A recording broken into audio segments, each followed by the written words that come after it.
Assalamualaikum warahmatullahi wabarakatuh, teman-teman. Apa kabar? Semoga dalam kondisi terbaik selalu. Jadi beberapa hari yang lalu saya gagal untuk sholat subuh berjamaah di masjid. Mau pergi kok malas, tapi alhamdulillah diselamatkan oleh anak dan istri saya, jadi masih bisa sholat berjamaah tapi di rumah. Nah, terus saya merenung, saya bermuhasabah uh, mengenai kenapa saya gagal untuk sholat berjamaah ke masjid waktu itu. Yang pasti sih capek ya. Jadi sehari sebelumnya itu saya agak padat jadwalnya, dari pagi berangkat jam 5.15 setelah subuh, kemudian baru sampai ke rumah lagi itu jam setengah 10 malam. Saya commute dari Bogor ke Jakarta dan balik dari Jakarta ke Bogor itu totalnya ya, termasuk traffic di Jakarta itu sekitar 4 sampai 5 jam lah saya nyetir. Jadi kerasa lumayan capek saat itu. Tapi selain capek secara fisik, capek secara mental juga, capek secara kognitif juga. Jadinya ada paper yang menyampaikan bahwa resources cognitive resources kita atau sumber daya kognitif kita itu terbatas, dan cognitive resources kita itu bisa habis ketika kita melaksanakan atau melakukan aktivitas-aktivitas yang membutuhkan proses memilih dan mengambil keputusan. Dan ketika nyetir ya, setiap saat, setiap detik kita ada dalam posisi harus memilih dan mengambil keputusan. Apakah itu mau nyusul atau mau tetap di jalur yang sama, mau ngegas, mau ngerem, mau bereaksi ke orang-orang yang mungkin kultur nyetirnya beda sama kita dan lain sebagainya. Jadi setiap saat kita dituntut untuk memilih dan mengambil keputusan. Dan saya yakin teman-teman yang nggak nyetir pun, yang naik kendaraan umum pun mengalami hal yang sama mungkin, tapi beda aja jenis atau hal-hal yang harus dipilih dan ditentukan. Kemudian hal lain yang bisa menguras cognitive resources kita itu adalah kesulitan ekonomi. Contohnya adalah ketika kita mikirin soal nafkah, kita mikirin soal tagihan, soal sekolah anak, soal hutang dan lain sebagainya. Dan ini terbukti secara empiris, ada paper yang membahas masalah ini. Jadi kesulitan ekonomi itu alasan yang sangat logis ketika kita nggak perform, karena ya resources kognitif kita terpakai untuk memikirkan hal-hal yang berhubungan dengan ekonomi. Jadi nggak seperti yang viral belakangan ini ya, bahwa orang-orang yang memiliki kesulitan ekonomi itu nggak punya alasan untuk nggak perform. Jadinya ya terbantahkan lah melalui paper ini, dan juga mungkin paper-paper yang lain yang saya belum sempat baca. Nah, intinya ketika cognitive resources kita habis, ketika physical resources kita habis, ketika kita capek, itu kita ada kecenderungan untuk melakukan hal-hal yang sifatnya pasif. Hal-hal yang sifatnya mungkin sifatnya sia-sia. Kayak misalnya kita mungkin jadi doom scrolling, atau kita jadi binge watching, dengar musik, atau hal-hal lain yang mungkin masuk kategorinya itu ke kategori yang sia-sia. Nah, tapi walaupun cognitive resources kita habis, physical resources kita habis, kita capek gitu ya, kita hancur, harusnya kita masih tetap bisa untuk melakukan amalan-amalan baik. Jadi ada dimensi lain yang mungkin saya sering lupakan, yang tidak saya perhatikan dengan baik, yaitu dimensi spiritual saya, qalbu saya, atau spiritual resources saya, yang kalau menurut Imam Al-Ghazali, qalbu itu raja dari diri kita, bahwa anggota badan dan juga akal itu tentara dari qalbu. Dan ketika qalbu itu sehat, maka anggota tubuh kita, akal kita akan mengikuti apa yang diperintahkan oleh qalbu kita. Nah, mungkin qalbu saya sedang tidak sehat, ada banyak dosa mungkin yang saya lakukan, atau ada banyak hal-hal yang sia-sia yang saya lakukan. Mungkin terlalu banyak nonton, mungkin terlalu banyak dengar musik, mungkin melihat hal-hal yang seharusnya tidak saya lihat, mungkin terlalu mudah marah di dalam keseharian, entah itu sama keluarga, entah itu sama orang di jalanan misalnya yang tadi saya sampaikan, mungkin beda perspektifnya di dalam berlalu lintas dan lain sebagainya. Jadi hal-hal ini merupakan bahan renungan buat saya untuk bermuhasabah dan seharusnya seharusnya saya lebih aware dengan kondisi qalbu saya.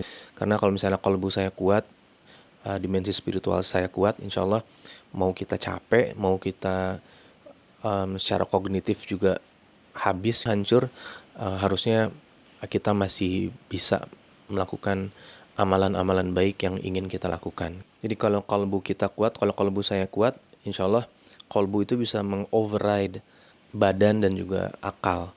Sehingga kita tetap bisa istiqomah gitu melakukan amalan-amalan baik yang ingin kita lakukan. Nah, selain menguatkan kalbu, ada beberapa hal lain yang menjadi renungan buat saya, yang mungkin bisa saya aplikasikan untuk lebih konsisten, lebih istiqomah di dalam melakukan amalan-amalan baik, khususnya sholat, apalagi sholat berjamaah ke masjid. Yang pertama itu adalah harusnya kita sadar bahwa sholat itu bukan sekedar beban atau kerjaan tambahan yang harus kita lakukan. Kadang-kadang kita capek kerja, capek beraktivitas, dan membuat sholat sebagai rangkaian dari aktivitas tersebut. Padahal harusnya kita tidak melihat sholat sebagai beban. Harusnya kita melihat sholat itu justru sebagai kebutuhan kita, sebagai pelepas lelah, sebagai sesuatu yang kita butuhkan, sama halnya dengan kita membutuhkan bernafas, kita membutuhkan makan misalnya. Nah, sholat itu sama seperti hal-hal tersebut.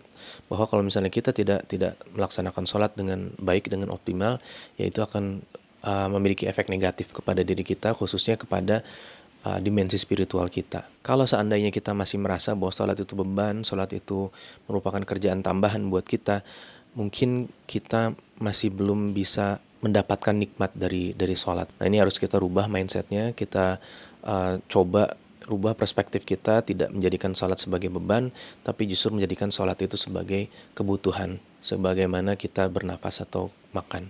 Yang kedua itu adalah kita bisa mencoba mengkondisikan ruang eksternal kita supaya kita lebih menikmati sholat.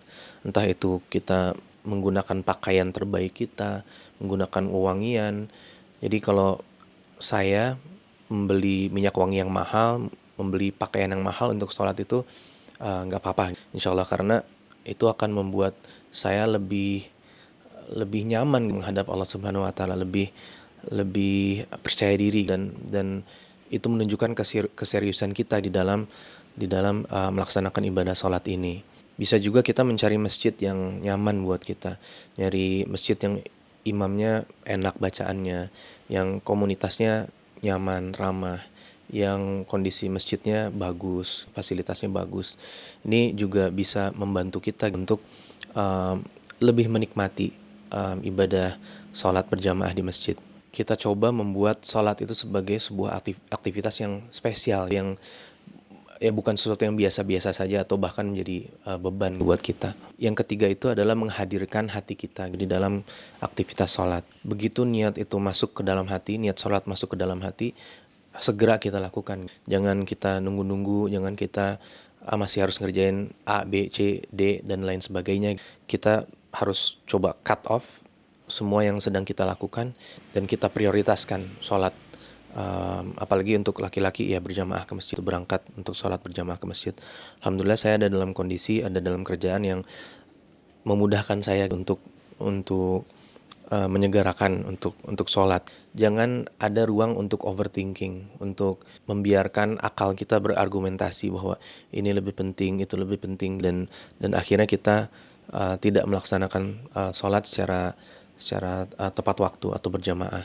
Dan akhirnya kita menomorduakan sholat kita dan mengerjakan hal-hal lain yang sebenarnya tidak ada yang lebih penting daripada sholat. Yang keempat itu yang bisa kita lakukan atau perspektif yang kita bisa bangun adalah kita menjadikan sholat itu sebagai satu ruang buat kita untuk fragile, untuk hancur sehancur-hancurnya untuk menjadi diri kita apa adanya gitu di hadapan Allah Subhanahu wa taala.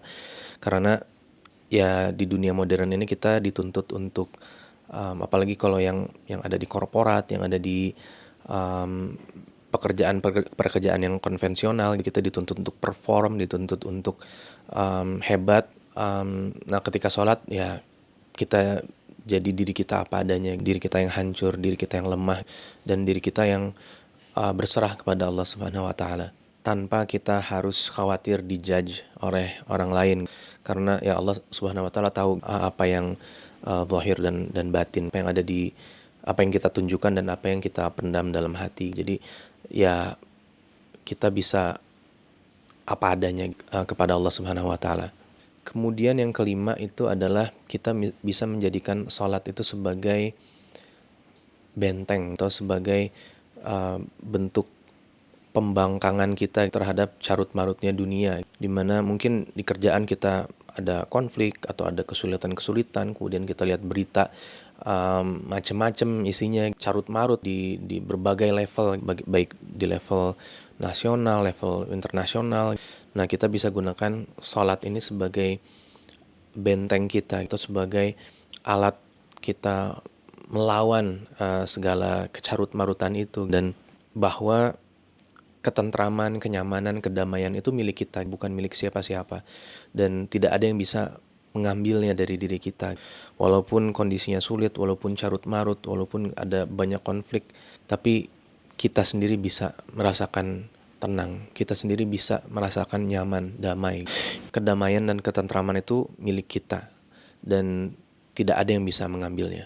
Bahwa kita yakin segala sesuatunya itu ada di tangan Allah Subhanahu wa taala, dan buat kita yakin bahwa segalanya akan baik-baik saja. Lalu yang keenam adalah mengetahui manfaat-manfaat dari sholat.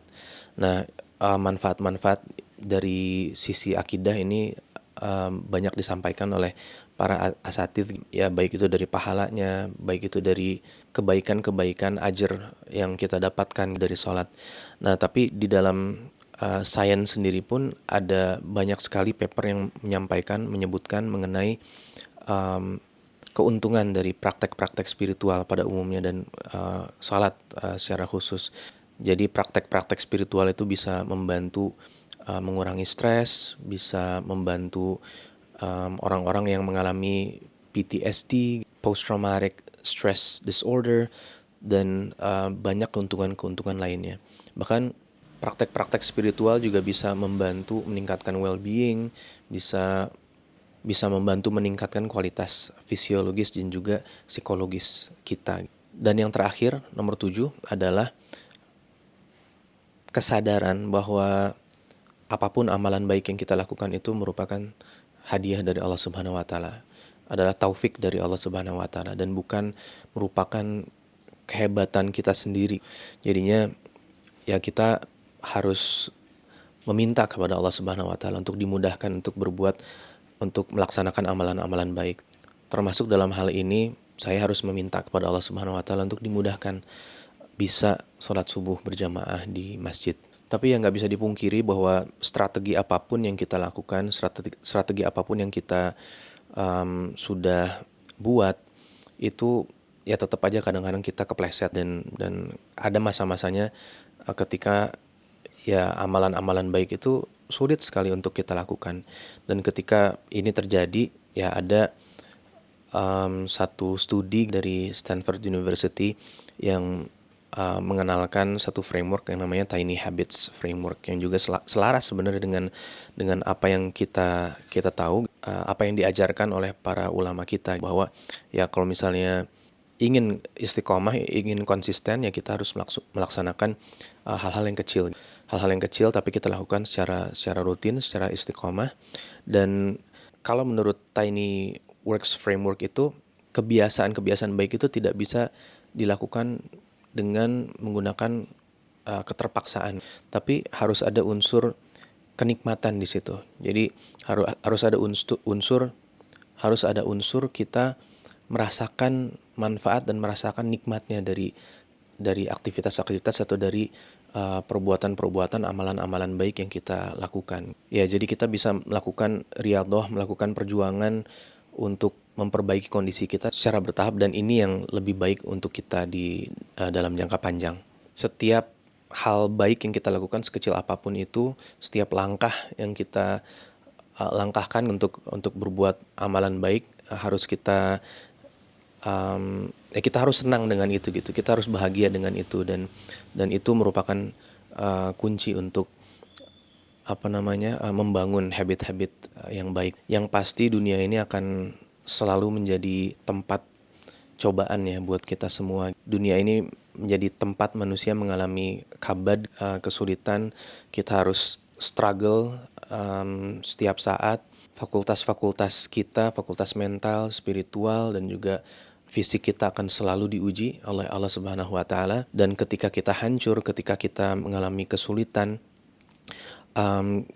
perspektif kita itu harus kuat, bahwa sholat itu seharusnya menjadi sandaran kita ketika kita merasa hancur, merasa capek. Jadi logika, karena saya capek, karena saya hancur, saya nggak bisa sholat, itu harus kita rubah. Jangan sampai kita memiliki logika seperti itu. Harus kita balik bahwa karena saya capek, karena saya hancur, saya harus sholat. Sholatlah yang bisa memulihkan kondisi saya. Sholatlah yang bisa membuat saya damai, membuat saya tentram, membuat saya tenang. Dan sholat itu kebutuhan buat saya, bukan merupakan beban. Kebutuhan, kenikmatan, sama halnya seperti bernafas dan juga makan. Allah alam teman-teman, semoga kita bisa lebih konsisten di dalam menjaga atau melaksanakan amalan-amalan baik dengan kualitas yang paling baik, termasuk atau terutama sholat kita, karena sholat adalah merupakan pilar dari amalan-amalan baik kita yang lain. Dan semoga kita bisa dimudahkan gitu untuk menguatkan dimensi spiritual kita, melakukan amalan-amalan baik. Dan apabila ada strategi-strategi lain atau ide-ide lain yang teman-teman punya gitu, yang pragmatis, yang teman-teman gunakan untuk menguatkan atau lebih istiqomah di dalam melaksanakan amalan-amalan baik, mohon di-share di kolom komentar. Terima kasih banyak teman-teman atas supportnya. Mohon dibantu untuk doanya, dibantu like, share, subscribe, dan insya Allah kita akan jumpa lagi di video berikutnya. Allahu a'lam, mohon maaf atas segala kesalahan dan kekurangan. Wassalamualaikum warahmatullahi wabarakatuh.